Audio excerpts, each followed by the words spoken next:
The first thing I did was to draw a straight line across. It will serve as my starting line. Okay, so after that you place your tape, then come down from your shoulder to your bust point. Also mark your under bust and mark your waistline. After that you mark your full length for the top, okay, including the sewing allowance. I'll also repeat the same thing here as well. So after that I'll go ahead and make a straight line with it. Okay, so after marking my straight line, I'll also label it so you understand what I'm doing here. So the first line is my bust point, the under bust, the waistline, the last line is the full length. So once you're through with that, on the shoulder line you're going to divide your shoulder by 2 plus half an inch stitching allowance. Once you're through with that, you come down by your armhole depth. Also repeat the same thing on the other side, then go ahead and make a straight line with it just like this. Okay, so once you're through with that, you label as the shoulder line and also label here as the chest line. All right, so after that you go ahead and make a straight line across. You just connect the chest line to the other side. So once you're through with that, you mark 3.5 inch for the neck width and come down by 1 inch for the shoulder slope. Okay, then connect it with your ruler like this. After that, use your curve rule to make your round neckline. But before then, I marked 3.5 inch for the neck depth on the front, so I use my curve rule to just connect it this way. Okay, so once I'm through with that, this is what I had here. The next thing I want to do now is to go ahead and work on the armhole. So from the armhole side, you're going to measure what you have left, then mark the midpoint just like I did here.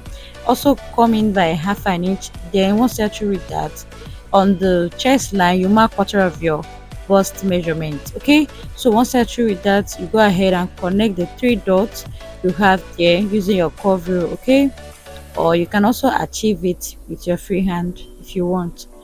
Okay, so once you're through with that, you're going to divide your nipple to nipple by 2. This for my client, and nipple to nipple is 8 inches, divided by 2 is 4 inches. So I marked half of the nipple to nipple here, as you can see. So after that, you're going to connect it in a straight line.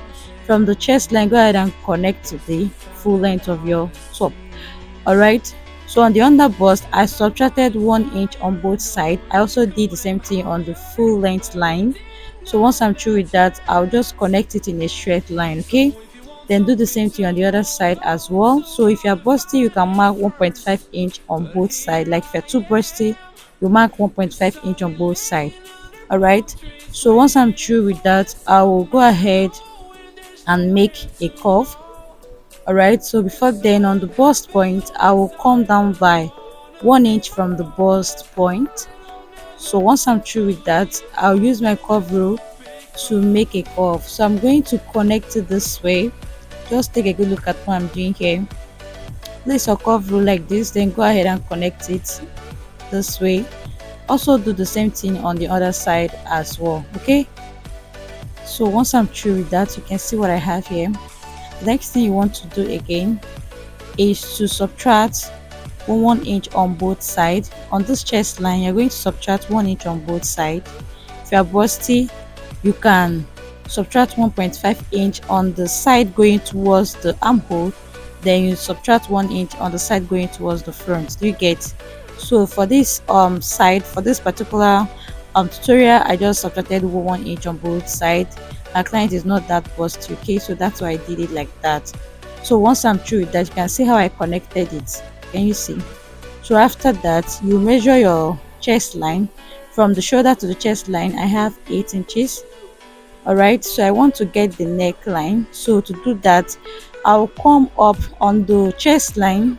From this other side, I came up by 1.5 inch, then I connected it this way. Can you see what I did here?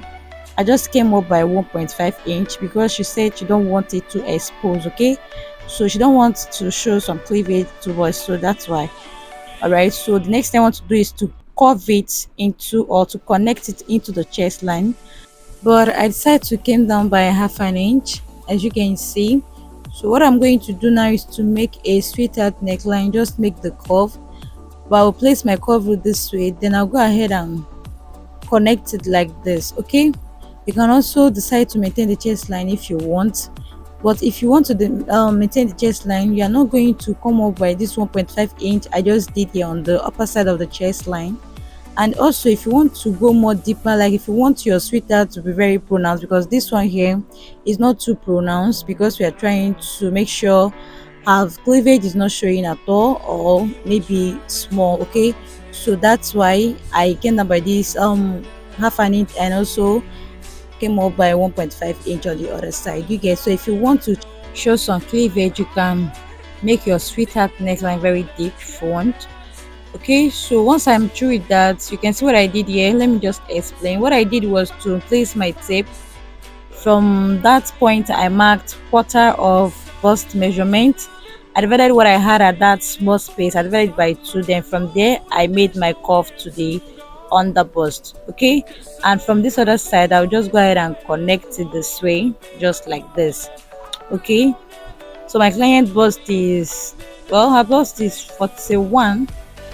Yeah, her bust is 41, so you can see how big the cup is. Like, it's long because I came up by this 1.5 inch on the chest line. Okay, so after I was done with everything, next thing I want to do now is to go ahead and mark the bust measurement. Okay, so my pattern was not enough, so I'll just go ahead and divide the bust measurement, mark quarter of it, and also replace the dart of 2 inch on the outside. Okay, I'll also do the same thing on the waistline, mark quarter of your waist measurement and replace your dart of 2 inch on both sides. So you can see my pattern is not enough, so I did not add any stitching allowance or seam allowance here. I didn't add seam allowance here.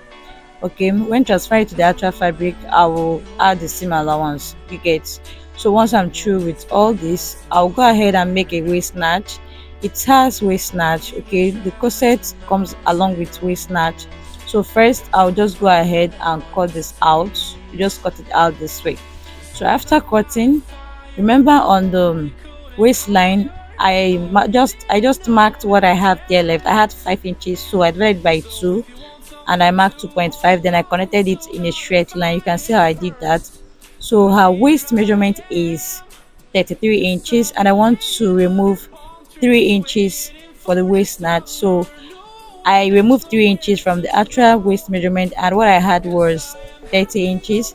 So I had to divide the 3 inches by 4, and whatever it gave me, I'll just go ahead and subtract it on both sides of the waistline. Do you get? Let me repeat myself again. So I took out 3 inches from the actual waist measurement. Our waist measurement is 33, and I took out just 3 inches. That 3 inches I took out, I divided it by 4. Whatever it gave me, I subtracted it on both sides of the waistline. Do you get? So once you're through with that, you go ahead and connect it from there to the waistline, then also do the same thing here as well. So once I'm through with that, I just went ahead to cut out everything just like this. Okay, I'm going to go ahead and cut out everything. Can you see what I did here? Also cut out this waist snatch side.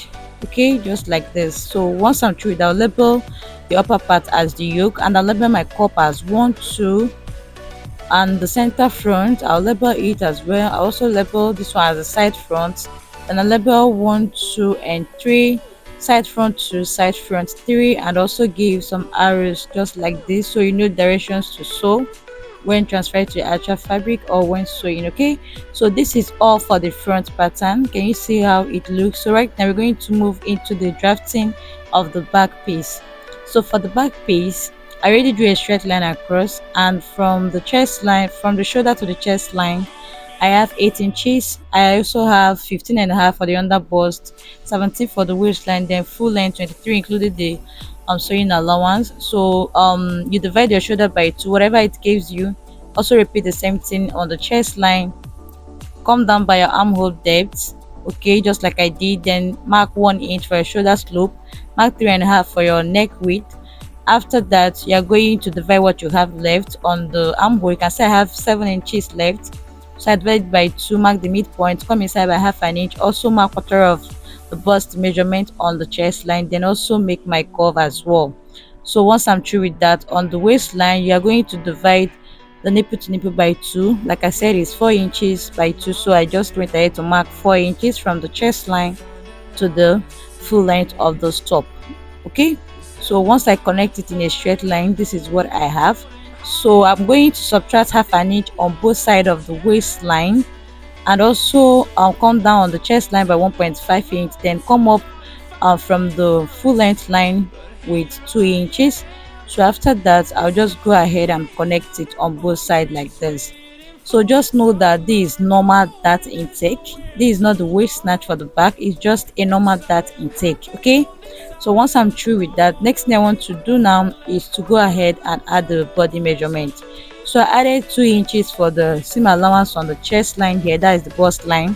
On the waistline, I just marked it, then I replaced the 1 inch for the dart intake, just like this. Then on the full length, I'm going to mark quarter of the hip measurement. I'll add just 1 inch for the seam allowance. When transferred to the actual fabric, I'll complete the allowance for the hip line and also complete the waistline allowance. I didn't add any seam allowance on the waistline. My pattern is not enough, so that's why I'll just correct everything when transferred to the actual fabric. So from this side of the back, I came up by 1.5 inch, so I'll just go ahead and curve it like this. Okay, I'll just curve it this way. So after curving, I will mark 3 inches because it will have loops. Okay, it's back loops, it will have loops, so that's why I mark this 3 inches. So once I cut this out and I open the pattern, I have 6 inches. If you don't want back loops, like if you don't want to make loops for the back, you can just add your zip allowance. Okay, I did not add zip allowance to this back pattern because it will have back loops. Okay, and for the yoke, I'll just make a straight line like that from that shoulder slope where it ended, like from the neck width. I'll just make a straight line to connect it here for the chest line, as you can see.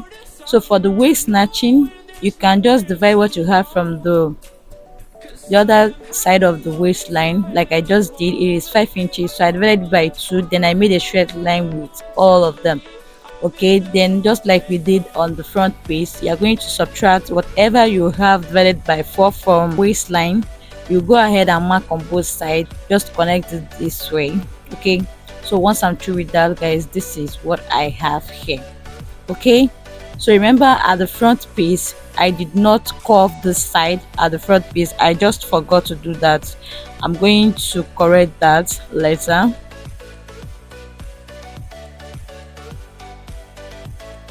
So go ahead and cut all your piece. Okay, just look at what I'm doing here. You just first cut out the back loops and also cut the yoke. Okay, so after cutting, you're going to label the yoke, the upper part as the back yoke. So this is side back and this is side back as well. So this is 1 and 2, as you can see. So I'm going to just bring all the patterns, the front and the back, just arrange everything in place so you see what we have here. So this is the back and these are the patterns for the front as well. So I'll just go ahead and arrange everything. Can you see? I'll arrange everything this way, just like this. Okay, so after arranging, this is what I have here for the front and back piece. So I want to make the curve for the front side. You're going to mark 1.5 inch just like we did on the back piece. On the side, you just come up by 1.5, then make your curve. Go ahead and cut it out just like this. Okay, so this is for the front side piece. Okay, so after doing this, I'll just go ahead and show you guys the materials I'm going to be using for the making of this dress. Okay, so this is skin knit. It's kind of stretchy, like stretches so much, and it's not too light. And this is the blue net, just the normal net. I have my bra cup here. This is plastic boning, and this is flower for the design. I think it's called sugar flower with sugar lace. So I have my skin net here, I have my lining of 1 yard, I have my cup chain, I also have my fishing line of 0.35, and these are all the beadings I'm going to be using for this dress. I have broken bead here, and I have this glue gum of beads 6000, and this black stay. Okay, so this is what I'm going to be using for the making of this beautiful dress. Okay, so guys, we have come to the end of today's tutorial.